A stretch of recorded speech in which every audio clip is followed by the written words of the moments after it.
Afghanistan, a country with a rich history but also numerous tragic periods. In August 2021, the world watched closely as the radical movement Taliban returned to power in Afghanistan. First, they took control of the capital, Kabul, and soon after, almost the entire country. Recalling their previous rule from 1996 to 2001, we can note a number of harsh restrictions they introduced, especially against women. Women faced a series of strict prohibitions, from being banned from working and receiving an education to the mandatory wearing of the burqa in public places. However, even before the Taliban's return to power, life for women in Afghanistan was far from easy. The complex and often paradoxically harsh situation led to the emergence of the bacha posh practice. This term, which translates from Dari as dressed like a boy, describes girls forced to disguise themselves as boys. This transformation went far beyond just clothing. Girls had to adopt the manners and behavior of boys, learn male skills and habits. 1. Want a better life? Become a boy. Bacha posh is a unique and little-studied phenomenon in Afghan culture. In Afghanistan, it is sometimes the only way for families to avoid social and even governmental pressure and discrimination. Outside of Afghanistan, this phenomenon is virtually unknown, even in many other Muslim countries with strict laws. Statistically, it is difficult to determine exactly how many girls in Afghanistan become bacha posh. In Afghan culture, sons are traditionally valued higher because they can inherit family values, property, and carry on the family name. Bacha posh becomes not just a choice but a survival strategy. Having even a symbolic son can significantly improve a family's social status and reputation in society. This can mean access to education, the opportunity to work, and the ability to interact with society on more equal terms. A bacha posh can act as an older brother, accompanying her sisters in public, granting them more freedom and security. Superstitions play an important role in the lives of many Afghans. Many sincerely believe that a woman has some mystical ability to choose the gender of her child, and thus, when she gives birth to a daughter in a society that values boys much more, she faces judgment and criticism from neighbors and relatives. This deeply ingrained belief in society influences the family's decision to dress their daughter as a boy. Many families hope that this transition ritual will bring them happiness and blessings, and that the next child will be a real boy. The practice of dressing girls as boys generally does not meet religious or legislative opposition. Mainly, it serves to help the family save face and maintain status in society. However, when a bacha posh reaches adolescence and goes through puberty, she faces a range of problems. Returning to the role of a woman can be psychologically damaging. Many, having become deeply invested in this image, remain unhappy for a long time, sometimes for life. 2. It's hard to be an Afghan woman. An Afghan woman, despite her strength of spirit and desire to live a full life, often faces societal restrictions and stereotypes. In traditional Afghan culture, many believe that a woman's primary role is to care for the home and bear children. Unfortunately, she rarely has the right to make decisions about her own future, including choosing a husband or deciding to start a family. Cultural and religious beliefs deeply rooted in Afghan society make it difficult, if not impossible, for women to resist harsh treatment or even physical abuse from their husbands. The justice system often does not provide women with the means to protect their rights. For example, divorce can be a challenging process, during which a woman risks losing custody of her children. The tragedy is that even if a woman is abused or raped, socio-cultural norms may push her towards marrying her abuser to restore her stained honor. So, we've learned about the extremely harsh conditions faced by Afghan women, often leading to tragedy, trauma, and mental disorders among them. But here are some facts that show that men also do not have it easy in a state burdened with traditions, Sharia law, medieval biases, and social prejudices. 3. Not everyone can afford to get married. Afghan men also face a number of challenges that may seem unexpected from a Western perspective. Although men's lives in Afghanistan carry certain advantages over women's lives, they are also full of limitations and socio-cultural obligations. One of the key aspects of a man's personal life is the choice of a marriage partner. Afghan culture dictates that men and women remain anonymous to each other before marriage. Women, dressed in traditional hijabs, rarely show their faces, making the process of choosing a bride difficult. Financial investments required for an Afghan man's future marriage in a country devastated by years of war are often overwhelming. Men are generally expected to pay for an expensive wedding celebration and provide gifts to the bride's family. Often, this opportunity arises only when men reach a mature age, leading to situations where the groom is over 40, while the bride may be as young as 14. Due to the inability to gather enough funds to marry, and due to cultural and religious prohibitions on premarital relationships, many Afghan men end up in relationships with other men, particularly with young boys. This phenomenon is known as bacha-batsi and does not always indicate homosexual attraction. Young Afghans simply have no other options. 4. An even more surprising fact about a Muslim country. Studies show that up to 40% of Afghan men have same-sex relationships, whereas only about 4% of Americans admit to something similar. As these young men reach maturity, their older partners often arrange marriages for them with their own daughters, thus integrating them into their families. This is a rather unusual and complex tradition in Afghan culture. However, it is worth noting that many Afghan men do not make this choice voluntarily. They would prefer a traditional marriage with a woman, but various socio-cultural and economic reasons prevent this. The prevalence of same-sex relationships in Afghanistan puts many people at odds with the strict Islamic teachings, which is the dominant religion in the country and strictly condemns homosexuality. 5. What does the Quran say about this? According to the Quran, men who engage in same-sex relationships face severe punishment. The methods of execution mentioned in the Holy Book include burning at the stake, throwing off a cliff, or crushing with a collapsing wall. In 1998, during the Taliban's rule in Kandahar, a case was reported where one of these punishment methods was applied. The Taliban used a tank to knock down a wall on 3 men, 2 accused of homosexuality and 1 accused of sexual assault against another man. As a result of this brutal medieval act, 2 of them died on the spot, while the third, despite severe injuries, survived. After a brief stay in the hospital, he was sent to prison, from where he escaped to neighboring Pakistan after serving 6 months. Many young people try to leave their homeland, mostly choosing neighboring Muslim countries and India. But while men have a chance to move to another country, women have almost none. Yemen. Islam is the state religion in Yemen, with over 90% of the population identifying as Muslim. Islamic traditions, especially concerning women, are strictly observed here. In Yemeni families, the final word typically belongs to men, with women playing a supporting role. In most cases, Yemeni women wear a niqab, a traditional head covering that conceals the face with only a narrow slit for the eyes, typically in black. 1. Life under the niqab and forced marriages. In Yemen, abortions are officially prohibited under any circumstances, including cases of rape or when there are medical reasons for termination. Abortion is considered a criminal offense, with penalties for both the woman seeking to end the pregnancy and the person performing the procedure. 2. Unusual photography customs. A man showed a German journalist a photograph of his family, posed beautifully in elegant clothing around fine furniture, typical of family portraits in the Middle East. However, his wife was missing from the photo. When the journalist asked if he had a wife, he seemed shocked by the question. "Of course, I have a wife, but I can't keep a photo of her on my phone. Someone could steal it." 3.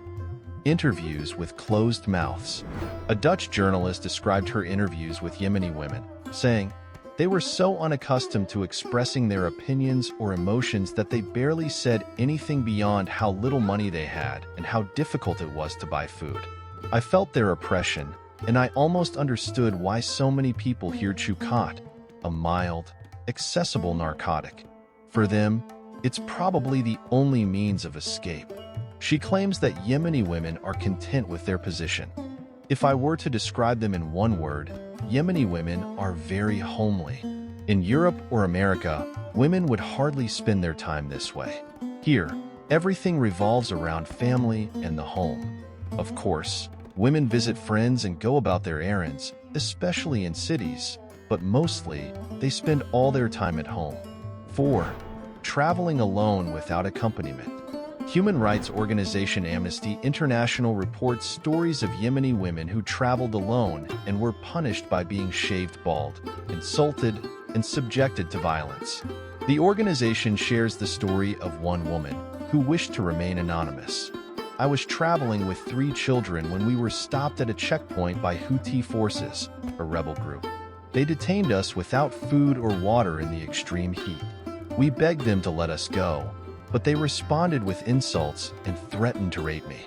I was terrified. In areas closer to the capital, the situation is reportedly a bit less severe. A husband or male relatives must escort a woman onto a bus and meet her at the destination. She travels alone on the bus, but isn't allowed to disembark unless absolutely necessary. 5. Early marriages and violence. According to media reports, girls in Yemen can be married off as young as 8. This happened to Nujat Ali, who became the bride of a man 3 times her age. According to the marriage contract, he was supposed to care for her as a daughter until she came of age, after which she could move into his home. However, her parents sent the schoolgirl to her husband just a week after signing the marriage contract. The man constantly beat and raped her. Her parents explained they feared she might be kidnapped, as had happened to another daughter. They also believed they were entrusting her to proper care. When I heard about it, my heart ached. He shouldn't have been sleeping with her, the girl's mother told CNN, asking to remain anonymous. In this country, the status and rights of women are even more discriminatory and restricted than, in many ways, in Afghanistan. The ongoing civil war only adds to the risks they face. Iran.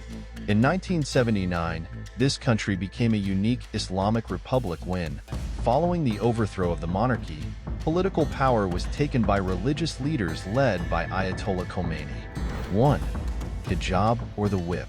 This is the choice the Iranian authorities impose on women. The Iranian government has intensified its efforts to ensure that women's clothing complies with Sharia norms. On January 3, 2024, Iran celebrated Mother's Day, coinciding with the birthday of Fatima Zahra, the daughter of the Prophet Muhammad and wife of Imam Ali. On this day, Kurdish Iranian activist Roya Heshmati, 33, was punished with 74 lashes. Her crime: refusing to wear the hijab. In another case, Heshmati was charged with appearing in public without a hijab, violating public morals, producing and distributing indecent materials, and promoting immorality. For this, she was sentenced to 13 years and 9 months in prison, 74 lashes, and a fine of 12.5 million riyals, about $250,300. After an appeal, 2 of the charges were dropped, leaving only corporal punishment and a fine. According to her lawyer, he asked the court not to carry out the punishment on Mother's Day, but his request was ignored. 2. Celebrating International Women's Day? That's blasphemy. On March 8, 2019, Monterey Arabshahai, Yasemin Ariani, and Majgan Keshevars handed out flowers to women in the Tehran metro, all without wearing hijabs. A video recording of this protest went viral on the internet. On April 10th, security forces arrested Ariani. The next day, Arabshahai, her mother, went to the detention center to find out her daughter's fate and was herself arrested. On April 25th, the 3rd protest participant was arrested. All 3 were sentenced to 16 years in prison for participating in a conspiracy against state security, spreading anti-government propaganda, and promoting immorality and prostitution. Majgan Keshevars also received an additional 7.5 years for blasphemy.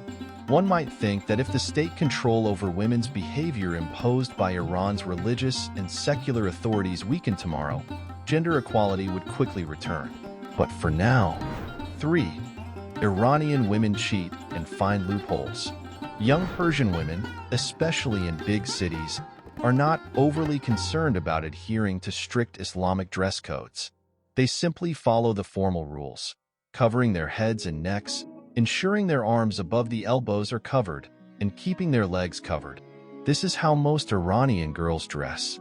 Interestingly, women in Iran can play sports in regular attire, as men are not allowed to attend their competitions or training.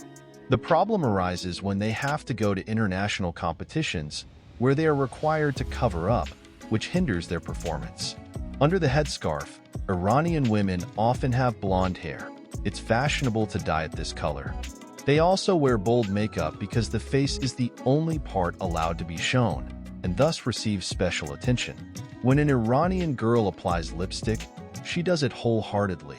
Makeup application by Iranian women is done with utmost care. Iran became the world leader in rhinoplasty procedures about 10 years ago. If we consider all types of plastic surgeries, the Islamic Republic of Iran ranks in the top 10 globally. However, not only plastic surgery but also the fashion industry in Iran has increasingly resisted the strict laws imposed by the aging Ayatollahs in recent years. Despite the country's vast natural wealth, the plight of poor women, of whom there are many, remains dire in Iran. A German tourist recalled, a few days later in Isfahan, to avoid a long wait for service in a cafe, we bought a chicken roll on the street. Seeing that we gave the leftovers to a stray dog, an elderly woman, covered in a chatter, approached my wife and asked if she could have some food. This scene repeated itself several times. 4. Iranian women use any legal means to claim equal rights. Some incidents are just humorous. Once, in Tehran, police officers stopped an elderly lady, and she was not pleased. She showered them with various curses and even looked ready to strike them. What's even more surprising is that Iranian women shake hands. They even initiate it. Initially, this gesture might seem like an attempt to demonstrate independence to a foreigner, but then you realize it's normal behavior. They also shake hands with others without hesitation, and no one is surprised by this. Women don't stay locked at home. They go to work. They are not often allowed into traditionally male professions. No one has ever seen a female firefighting team, for example, but they freely work as sales clerks, teachers, and caregivers. In the Tehran office of an international company, there are several female employees. The office staff doesn't fully understand what they do, but they certainly don't clean floors. In many public places and on public transport, however, humiliating gender segregation is observed. In universities, boys and girls study separately. In buses, men sit in the back, women in the front. The metro follows the same division. However, there are no such rules for using elevators. There are female lawyers and even human rights advocates. For instance, Shirin Ebadi, the Nobel Peace Prize laureate in 2003, reportedly received a near-national celebration upon receiving the prize. But if we overlook these hopeful cases of changes in women's status and rights present in large cities, the bleak and cheerless life of women in Iran's provinces, who lack the support of a husband or brother, elicits only sympathy. With rare exceptions, they will not be able to exercise even the few rights theoretically available to them. Of course, the situation of Iranian women is significantly better and more comfortable than that of Afghan women. However, for emancipated European or American women, it would still be shocking. To conclude, let's ask you a question. What do you think the future holds for women in these two Islamic states? What would you do, if in their place, to give yourself a chance for a happier and more hopeful life?